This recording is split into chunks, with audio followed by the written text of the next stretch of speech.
Hello students, welcome to my online class of FYBSc Microbiology.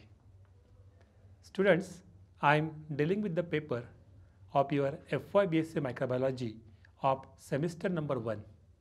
This is the second paper from your syllabus, which is a CBCS pattern declared by Savitribai Phule Pune University. Title of my paper is Techniques in Microbiology. So let us see different type of techniques in details in this paper, which will be made interesting for you. So in today's session, we will see the first topic of our paper, that is about the microscopy.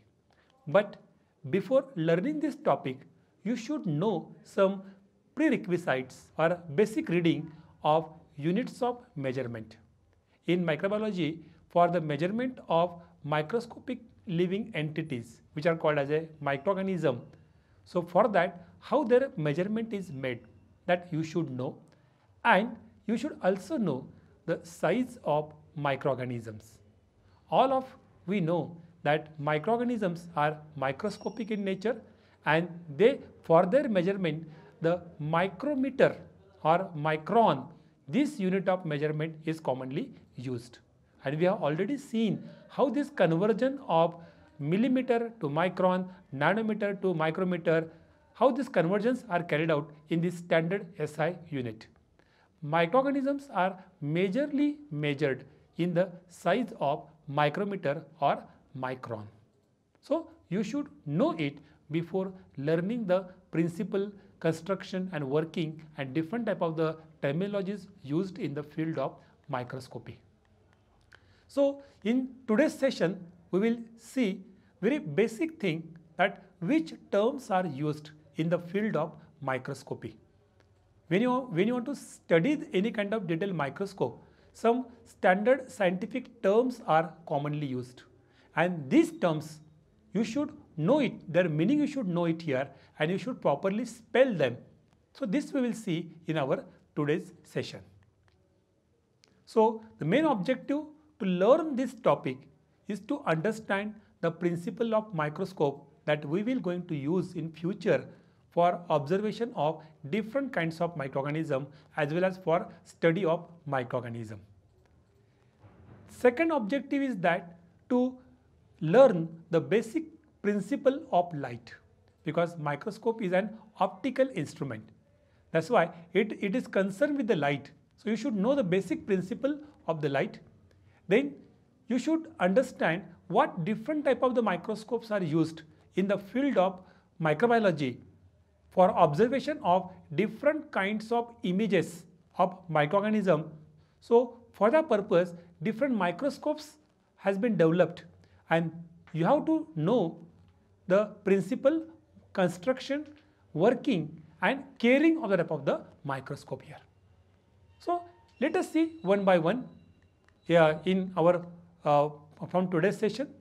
So let us see very first thing regarding the microscope, that how this word microscope is derived.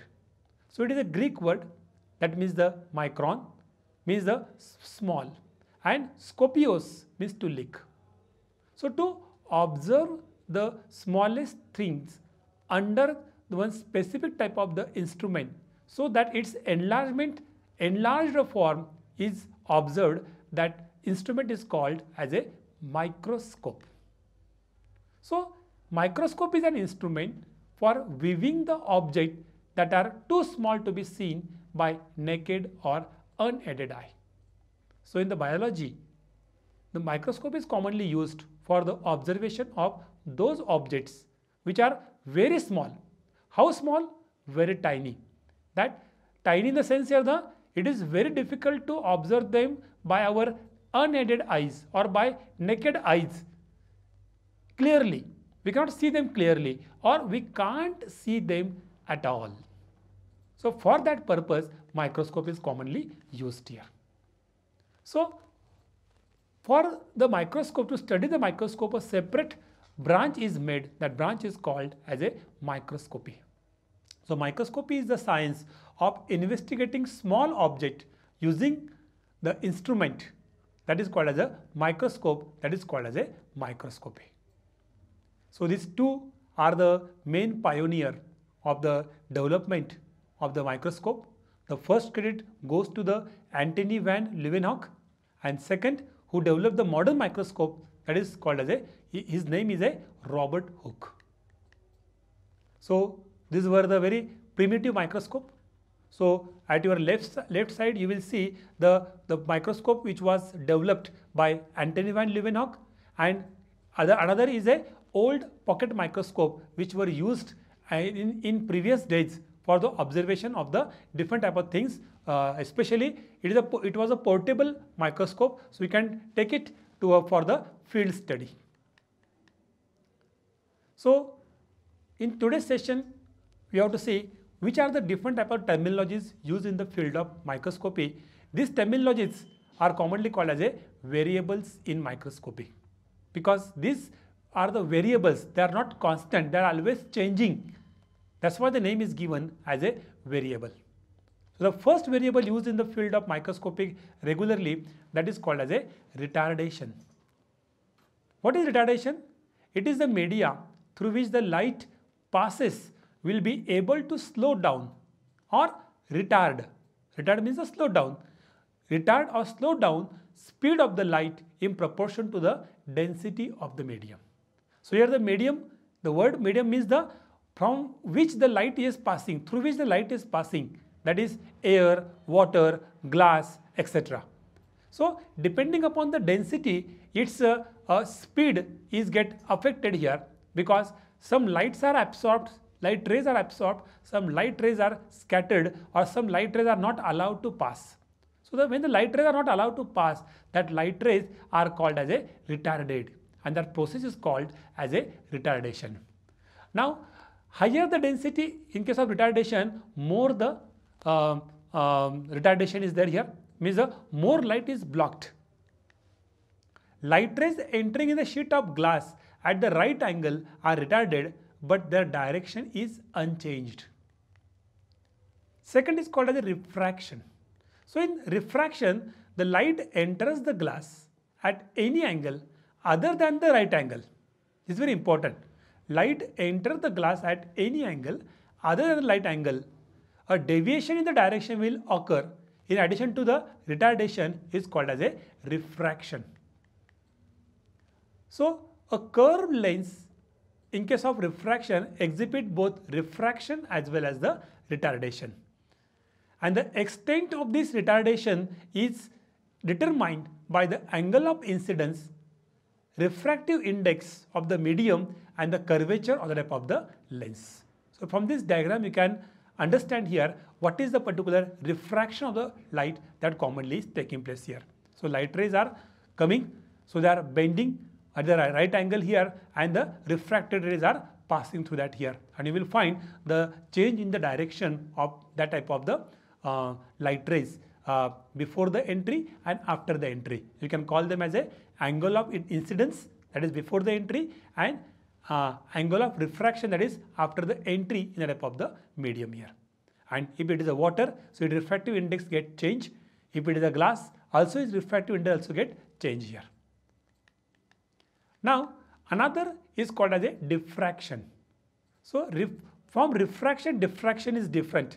So it is a change in the direction and intensities of group of waves after passing through by an obstacle or through an aperture whose size is approximately the same as the wavelength of the type of the wave. So this is a diffraction, you can get it here.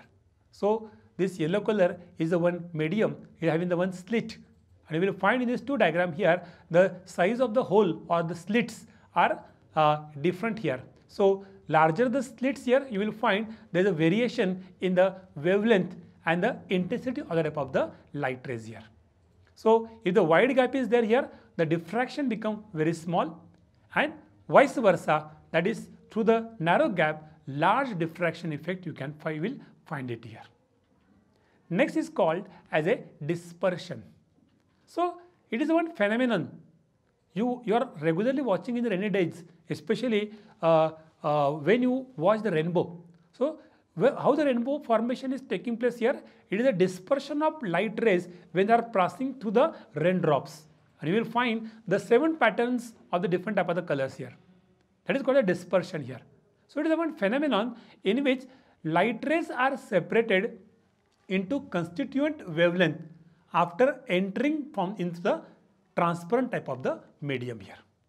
So this is a famous diagram, you know very well here. The prism, you know, when the light rays are passing through the prism, so white light is dispersed into the 7 different type of the waves having the different type of the wavelength that you can see in the form of the different type of the colors. So this is a diagram that depicts the difference between the dispersion, diffraction and the refraction in detail for your easy understanding. Now next terminology is called as a interference. So it is a variation of amplitude of the wave that occurs when waves of the same or different frequency they come together.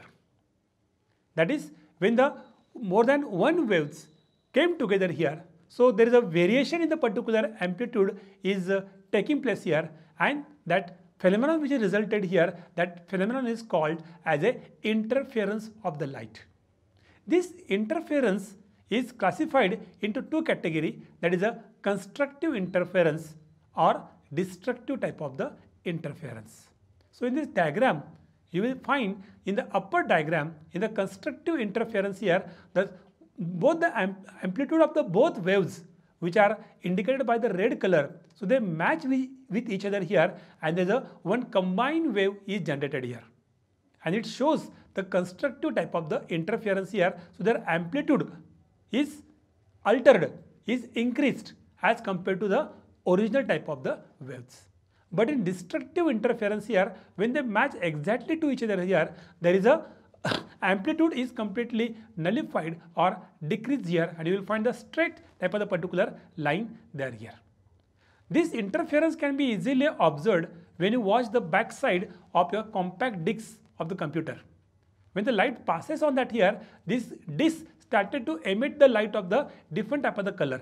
Why? Because these waves are interfering with each other here. That's why after their constructive interference, when the both waves are get matched, the color of the specific type of the wavelength is emitted here.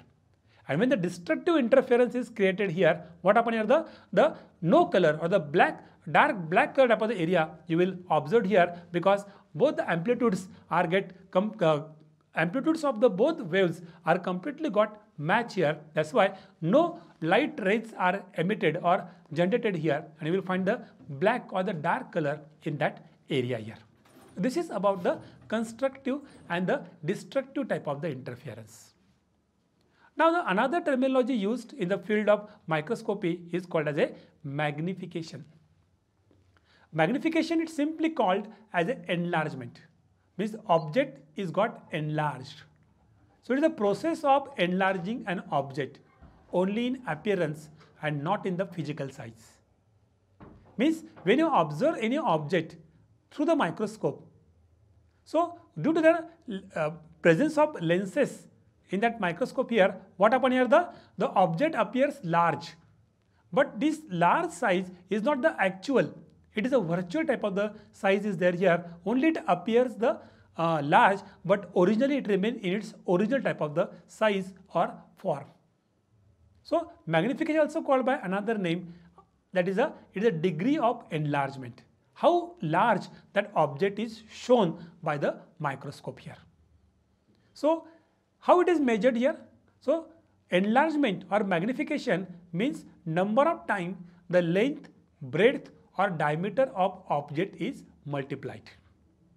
So magnification depends upon the optical tube length of the microscope, focal length of that objective, and the eyepiece which is used for the observation here, its magnification. And how this magnification is calculated here?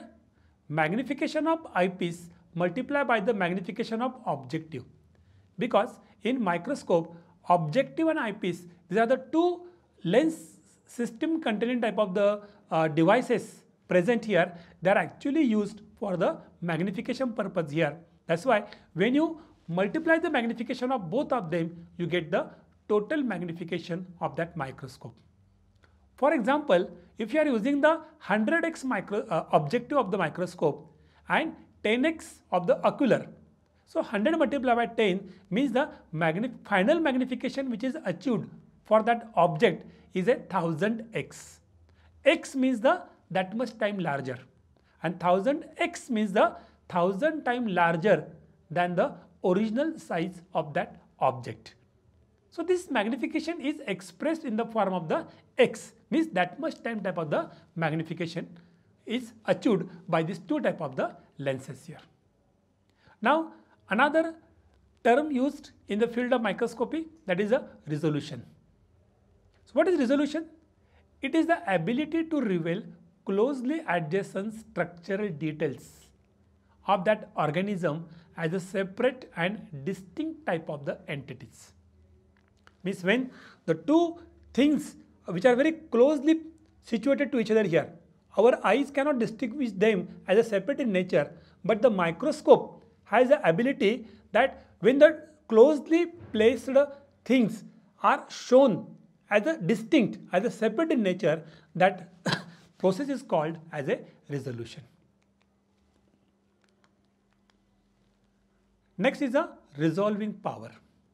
So resolving power, it immediately comes after the resolution.